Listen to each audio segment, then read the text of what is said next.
সজনে ডাঁটা ভাপে কিভাবে করছি। ডাঁটা কেটে বেছে ভালো করে ধুয়ে নিয়েছিলাম, দিয়ে আমি এই কড়াতে একটু পেঁয়াজ কুচি দিয়েছি, পেঁয়াজ কুচি দিয়ে দিয়েছিলাম, দিয়ে দিয়েছি হলুদ গুঁড়ো, দিয়ে দিয়েছি লঙ্কা গুঁড়ো, লবণ, কাঁচা সর্ষের তেল, আর এখানে সর্ষে বাটা দিয়ে দিয়েছি। ঠিক আছে, দিয়ে আমি সামান্য একটু জল দিয়েছি, ওই আধা কাপের মতো জল দিয়েছি, মানে পরিমাণটা হবে আমার ডাঁটাটা যেন সেদ্ধ হয়ে যায় সেই হিসাবে আমি জলটা দিয়েছি। দিয়ে আমি মিডিয়াম আছে এটাকে কিন্তু এখন ঢাকা চাপা দিয়ে রেখে দেবো, সেদ্ধ হয়ে যাবে, জলও শুকিয়ে যাবে, সেই হিসাবে আমি জলটা দিয়েছি। আর বন্ধুরা, যেটা বলছি আমি একদম মাখা মাখা করে নামাবো। তো এইটা সজনে ডাঁটা সর্ষে ভাপা।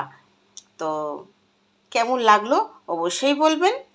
ঠিক আছে, আর বাড়িতে এইভাবে করে খাবেন, খুব সহজে হয়ে যাবে, চট করে হয়ে যাবে, সময় লাগবে না, অথচ সুস্বাদু হবে।